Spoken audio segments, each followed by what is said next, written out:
この動画はストーリーの途中です。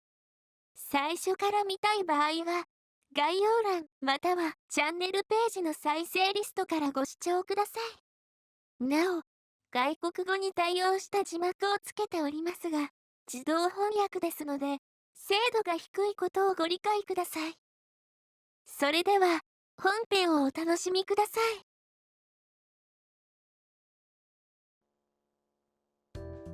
なるほど。やはり探偵さんでもマリモを入手するのはお難しいと。10日ほどあればなんとかなりそうなんですがね。こちらの司がマリモのありかを知っていたもので。まあ、そうなのですか？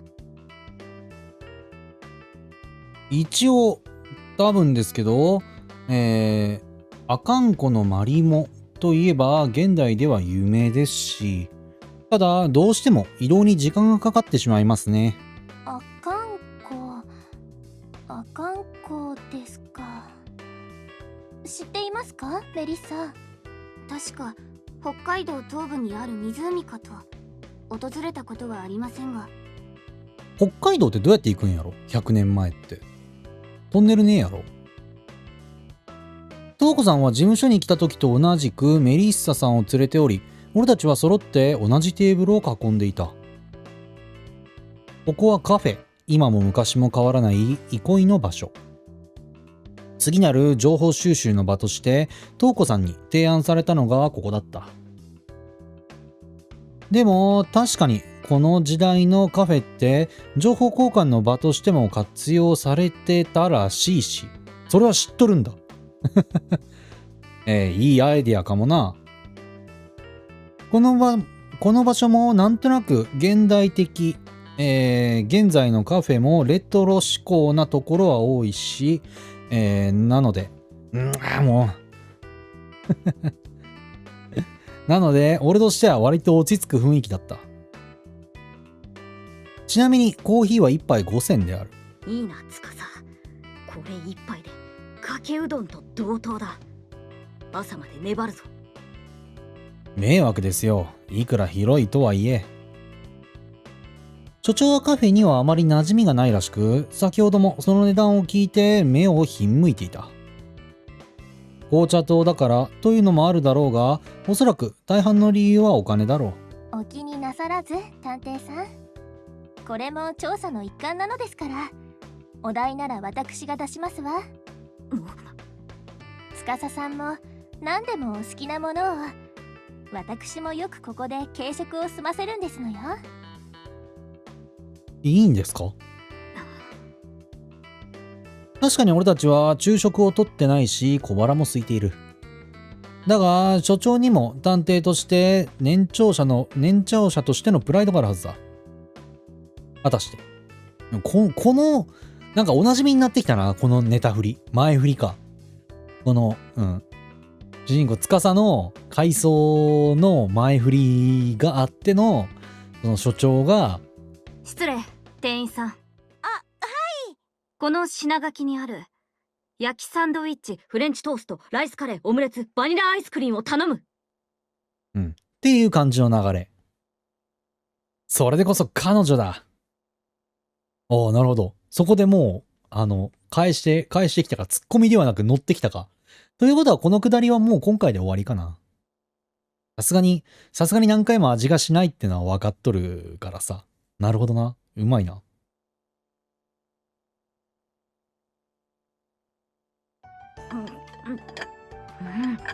うまい。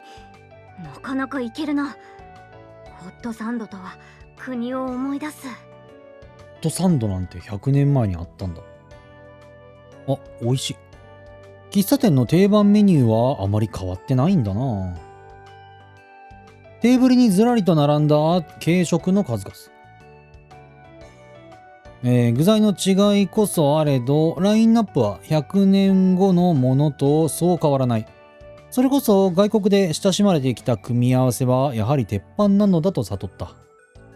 お昼時も近く、ちょうど良かったですわね。しかしお嬢様、メイドである私まで一緒にというのは、食い意地張っとるな。がっつり食べてるな。思いがけず豪勢なランチになった俺たち。日頃の栄養が不足しているのか、所長は夢中でサンドイッチを頬張っていた。そういえばですけど、トウコさんは本物のマリモを見たことがあるんですか？それがありませんの。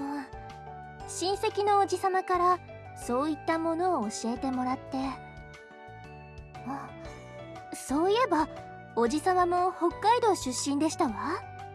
その方曰く、マリモは19世紀末ほど前にその性質が発見されたとのことでした。司様こそよくご存知でしたね。ああ、たまたまですね。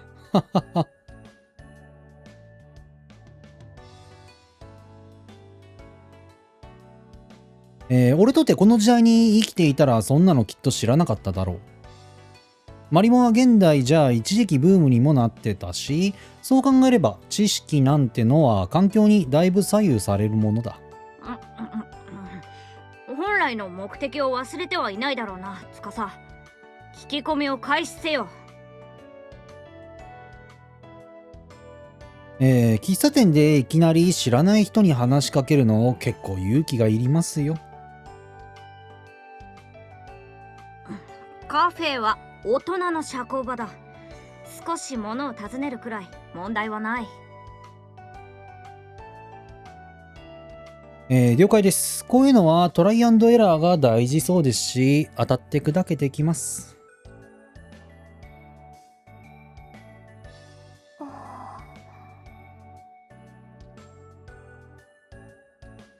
そうして俺と所長はカフェで何人かに話しかけるも、やはりマリモを知る人とは出会えないのだった。おじさま北海道におるんやったらマリモくらいおじさまの力で手に入っとるんじゃないかな。逆に南の方のやつ渡せばいいのにね。なかなか引っかかりませんね。探偵事務所を訪ねたのもうなずけるというか。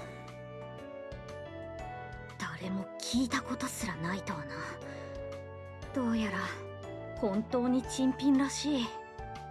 どうしましょう、メリッサ。何か当てはないかしら。私にもはっきりとは言えませんが、百貨店を訪ねてみるのはいかがでしょう。流通経路がわかるかもしれません。なるほど、ありだな。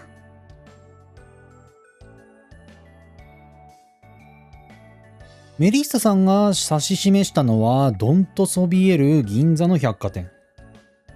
100年の時代を超えてここに入るのは何とも言えない気持ちになるな。じゃあ入りましょうか。司さん、お靴をお脱ぎにならないといけませんわ。何？そうなんですね。知りませんでした。失礼しました。びっくりした。よく見れば百貨店の1階の地面は畳敷きになっている。というか2階も3階もおそらく同じ。この時代のデパートはどうやら土足現金のようだった。すみませんね。不詳の助手はこういった場が初めてなもので。あら、そうなのですか。私なんかはよくお買い物に来ますけれど。そうなんですよ。実は俺、昨日未来から、そこで言っちゃうんだ。なんかすごいわからんな。やっぱ主人公の人となりが全然わからんな。なんだろう。すげえなんかわからんな。測れない。こいつの、こいつの人間性が測れない。なんだ。ひど。なぜかタイムスリップしたばかり。そう言おうとした矢先、俺の口は所長の手によって塞がれていた。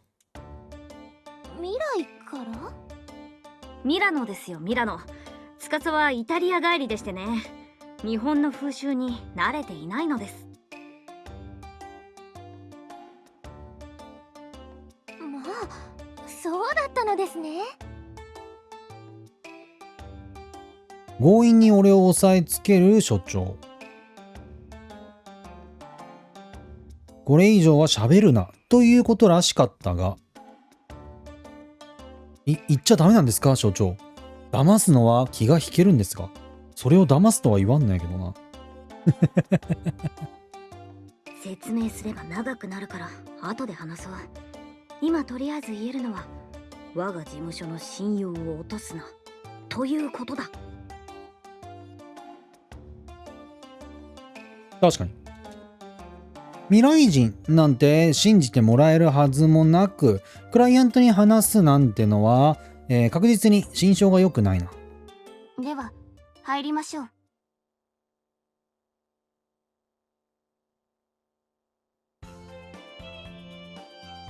そうして入場したデパート。その内装はやはり現代とはまるで異なり、呉服売り場が多くのエリアを占めているのが印象的だ。まずは誰か情報を知ってそうな人を探すべきだが。失礼、そこのお嬢さん、この店にマリモは置いてないか？早いの。相変わらず物おじしない所長。行動力の塊だった。はあ、マリモですか？置いてないと思われますが。こう藻がくるまったような物体だ。説明を試みるもやはり心当たりさえなく、そもそも植物を売る場所ではないので紹介できるあてもないとのことだった。ごめんなさい、私がああ言ったばかりに。いや、あながち悪い成果とも言い切れない。ここにマリモにつながる経路はないという情報を得たのだから。ポジティブだな。司さん、はい、何でしょう。ずいぶんと珍しそうにされるんですのね。呉服店は初めてでしたかしら？そうですね。いろんなものが売ってるんだなと。呉服店とはいうものの、現代の百貨店と同じく他にも様々な品々が並ぶ。服や宝石、文房具、靴に財布など、さすがに100年後と比べるものではないが、多様なラインナップが揃っていた。でしたらよろしければ何かプレゼントいたしますわ。ステッキでも何でも。それは悪いですよ。まだ何もできてないのに。記念になると思いましたのに残念です。トウコさんは露骨にしょんぼりした。隣で物欲しそうに所長が唇を噛んでいたのを俺は見逃していない。メリッサもせっかく来たのですし、何か欲しいものがあれば。お言葉ですがお嬢様、私はメイドです。生活以上のものを望むなど。そのお人形が欲しいんですのね。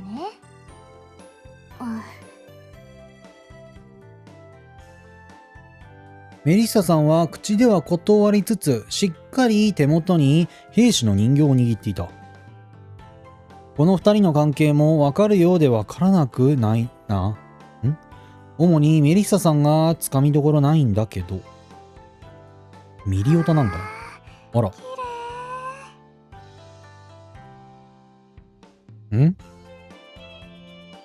そんな会話をしつつ百貨店の店内を歩いていると見覚えのある姿を発見した。あれは猫の探索を依頼してきた学生さん。お目目がキラキラしとる。俺がこの時代で見知った数少ない人物、その人を、偶然見かけることは珍しいこともあるものだ。話しかけるべきかどうか考えあぐねていると、やはりあの人がいち早く踊り出る。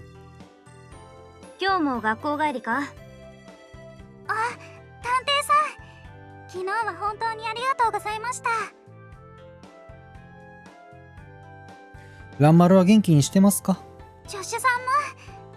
はい、おかげさまで。今朝も私のお味噌汁を横取りされてしまいました。猫に？蘭丸の飼い主。ああ、そういえば名前を聞いてなかった。どうやら今日も、女学校の帰りなようで、今は一人でうっとりとジュエリーの類を眺めていた。ごめんください。こちらは？我々のクライアントの一人、水上女子だ。私は蓮くんと呼んでいるが。水上蓮です。ごきげんよう。じゃなくて、よろしくお願いします。挨拶を交わす瞳子さんたちと学生さん。俺はというと、期せずして彼女の名前を知ることができた。宝石をご覧になられていたんですの？はい、珍しくて綺麗だったので素敵だなーって。でも値段を聞いてびっくりしちゃいました。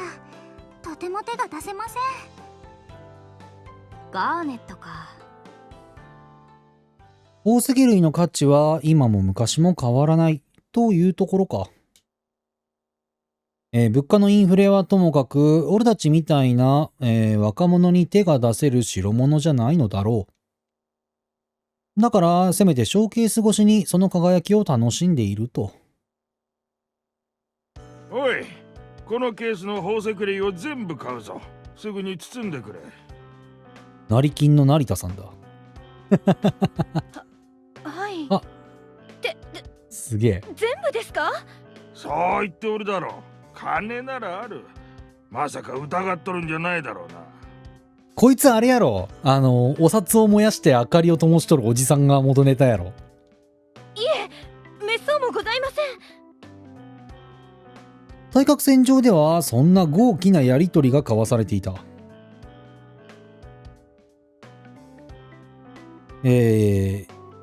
いたけだか、何それ。いたけだかな態度で迫る滑腹の良い男性に、店員の女性は終始尻込みしている様子である。それと、そこにかかっている呉服もなかなかいい生地だな。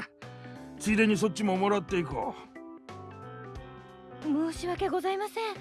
こちらのお着物はすでにご予約済みでございまして。何？ならば倍の金額を出す。それなら文句はないな。富豪か何かだろうか。そんな光景を前に自分を抑えきれていない人物が一人。金倍100円札ジュエリー。今それをする。まあいいや。よだれが垂れてます、所長。探偵さん、あのような成金に心奪われては困りますわ。おっと、失礼。札束には目がくらむようにできているので。どういう体ですか？成金。東子さんが称したその言葉にはどこか軽蔑的な意味合いが含まれているように思えた。将棋でも歩が、と金へなるように必ずしも悪い意味で用いられていた単語じゃないと聞くけど。汗をかいたな。おお、財布にちり紙が入っておった。助かるわい。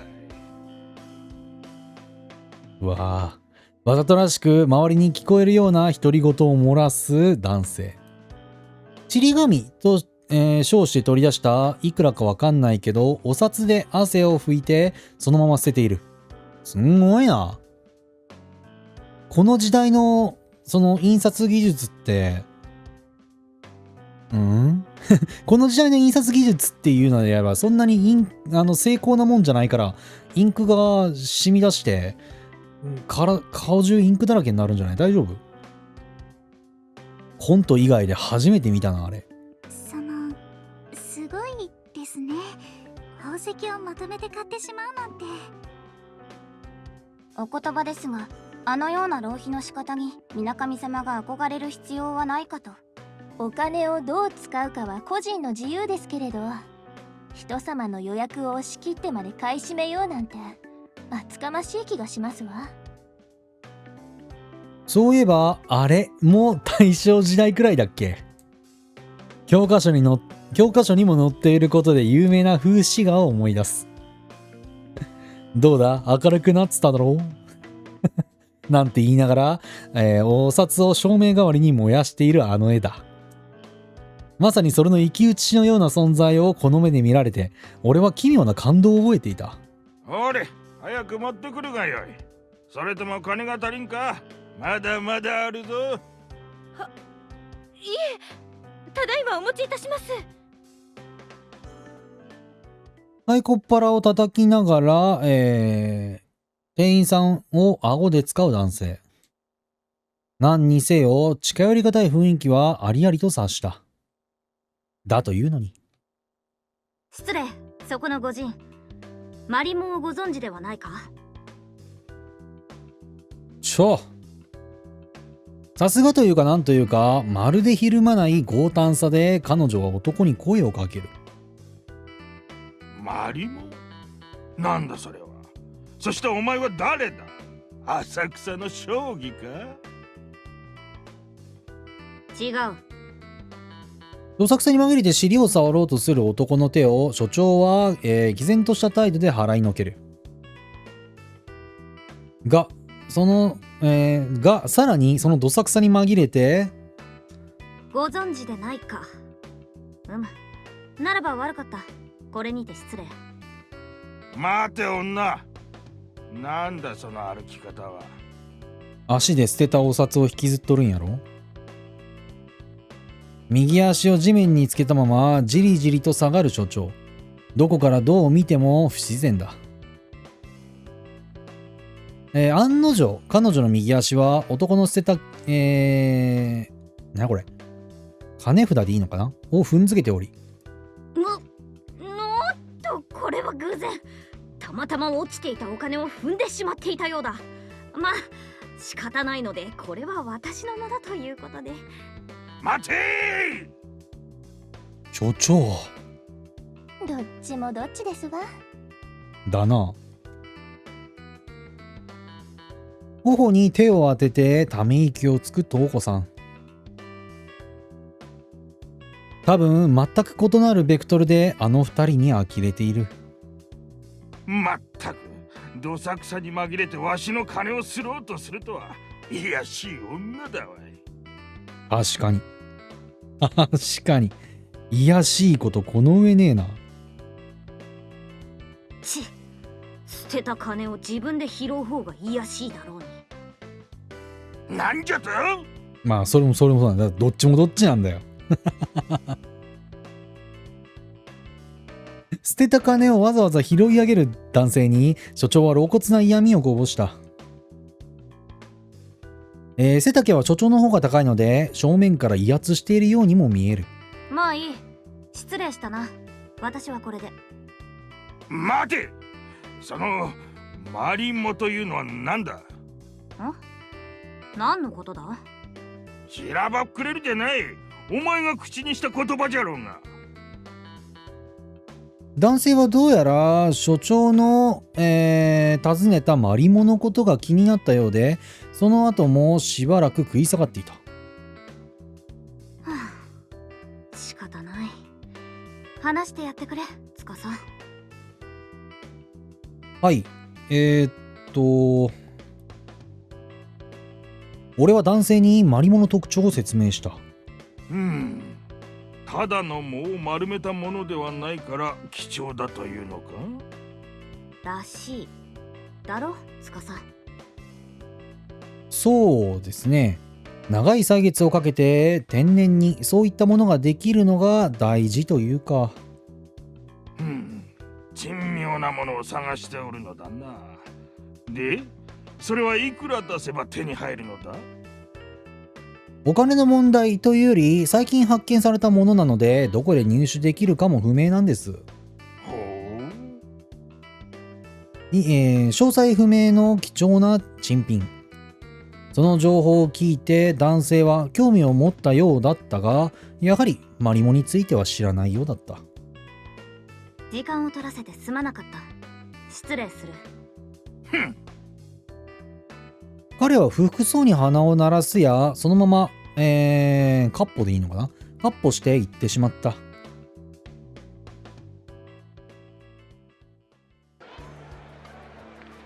百貨店を出て再び街中へ。人と車のごった返すその光景は現代の都会に通ずるものを感じさせた。お金を持ってそうな人だったので、もっと媚びへつらうのかと思ってました。言うね20円と尊厳を天秤にかけて、ギリギリ尊厳が勝った。そこは圧勝してほしいところですわね。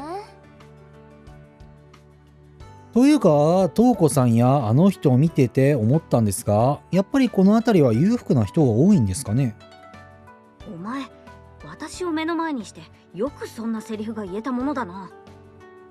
いや、すいません。所長はいろいろな面で特殊なので。少なくともサンプルとして役に立つお人とは思えなかった。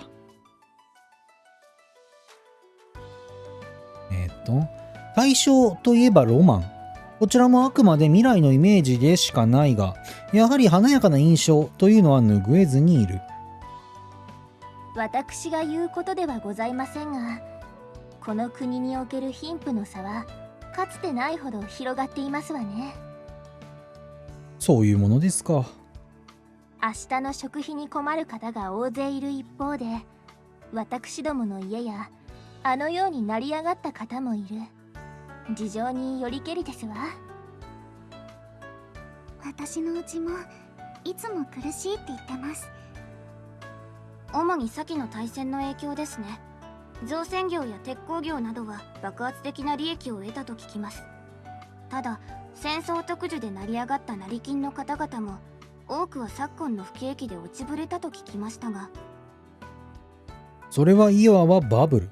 日本も戦場にこそなっていなかったものの、物資の輸出を経て空前の好景気が訪れていたそうな。だが大戦も終結して1年半が経った今、そのバブルもすっかり弾けてしまったという。明暗分かれる結果というか、大変なのはこれからという感じなんですかね。ええ。ですがそういう時代だからこそ、ノブレス・オブリージュが求められるのですわ。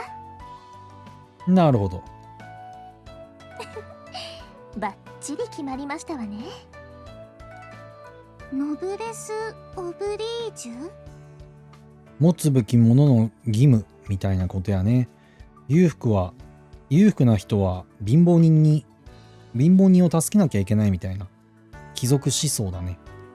はって聞いたことのある単語の気もするが、どういう意味だったか。本国の人間がそう言うな。外国語なのですから、探偵さんには通じるんじゃありませんこと。英語ではないからな。解説を頼む。そのですわね、ノブレス・オブリージュというのは、つまりフランスで生まれた一種の慣用句ですね。高貴さは義務を伴う。裕福な人は恵まれている分、社会に奉仕したり規範となったりすべきという考えです。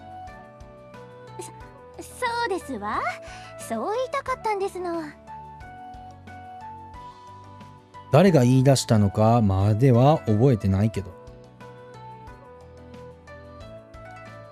所長のいたイギリスも貴族制度の国だし、おそらくそういった考えも浸透しているはず。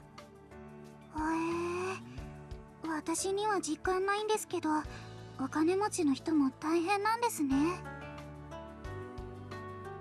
英語にすればノーブル・オブリゲーションといったところか。何分田舎育ちなものでな、あまり縁のない言葉だった。お嬢様、ご主人様の受け売りを話される前に一度は自分で調べた方が。うるさいですわ。たまたまですもの。わずかに赤らんだ頬を隠すように手を当て、瞳子さんはわざとらしく咳き込んでいた。それにしてもさすが司さんは物知りでいらっしゃいますわね。たまたまです。瞳子さんはクスクスと笑って、丸い瞳でこちらを見つめる。ですが肝心のこの国についての知識が薄いのはやはりミラノ帰りだからなのでしょうか。未来の帰りだからだよ。ああ、未来人だからとは言えなくなった。ミラノ帰りという似合わないにも程がある属性を付与されたことに涙を禁じ得ない。お嬢様、そろそろおことのお時間です。もうですの？なんでも15時から琴のお稽古があるらしかった。瞳子、嫌ですの？嫌ですのでもダメですの。お嬢様を連れて行かないと私までお叱りを受けてしまいます。メリッサは私にお堅いのがたまに傷ですわ。稽古はあまり好きではないのか、抵抗する瞳子さんを無理やり連行するメリッサさん。これがお嬢様の生活なんですね。なかなか大変そうですね。その様子を見て、俺はレンさんにこっそりと囁き合う。レンさんとこっそりと囁き合う。なんというか、くせ者揃いなこのメンツの中で、彼女とだけは話しやすい雰囲気を感じていた。では白出城、先のことは我々にお任せください。必ずやマリモを手に入れてみせましょう。はい、首を長くしてお待ちしておりますわ、探偵さん。にっこりと笑ってお辞儀をする瞳子さん。よくよく考えれば、これほど高貴な身分の方に俺は現代を通しても初めて会ったのかもしれない。それに司さんも。はい。レン様にお伺いしましたが、昨日の事件というのも司さんのお手柄があったそうですね。なら今回も期待してしまいます。いやー、俺なんかただの助手ですよ。本当にただのなのですか？そっと近寄り上目遣いに覗き込まれる。まっすぐ俺へ注がれた眼差し。その瞳の奥は底知れないほど深く綺麗で。お二人とものご手腕に期待しておりますわ。それではまた。ごきげんようです。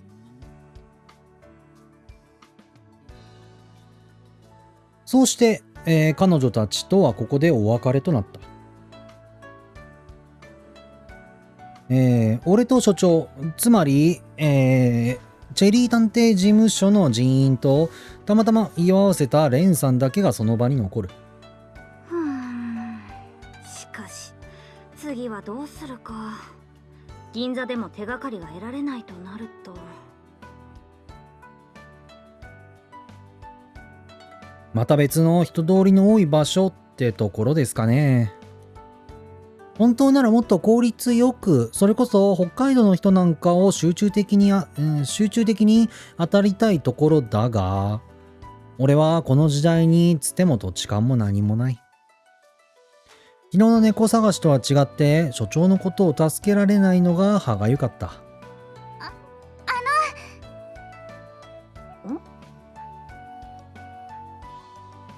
そんな時、レンさんが、彼女にしてはひときわ大きな声を上げる。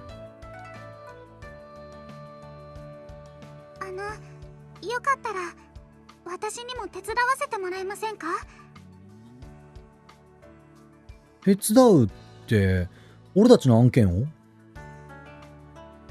マリモっていうのを知ってる人を探すんですよね。北海道から来た人なら私も心当たりがありますし。気持ちはありがたいが、これはあくまで我々の仕事だ。君が責任を感じる必要はないぞ。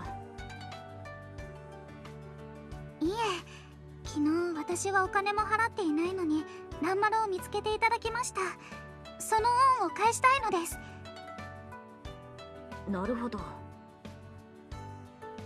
控えめなレンさんにしては珍しくそこには固い意志が見えた。所長もその心意気を組んで、かっこくり。組んでか。ひらがなって続くと読みにくいわ。所長もその心意気を組んでかこくりとうなずく。では、その心当たりとやらだけでも力を借りよう。いいかな？なんですけど、私の知ってる人は普段どこにいるのかわからないんです。住所不定ということか。わかりません。とにかく神出鬼没で絵を描いてる人なんですけど。変わり者ってことなのかな？なので私は私でその人を探してきます。もし見つかればあの事務所に伺うので。わかった。だが無理はしなくていいぞ。あくまで調査の本分は私たちだからな。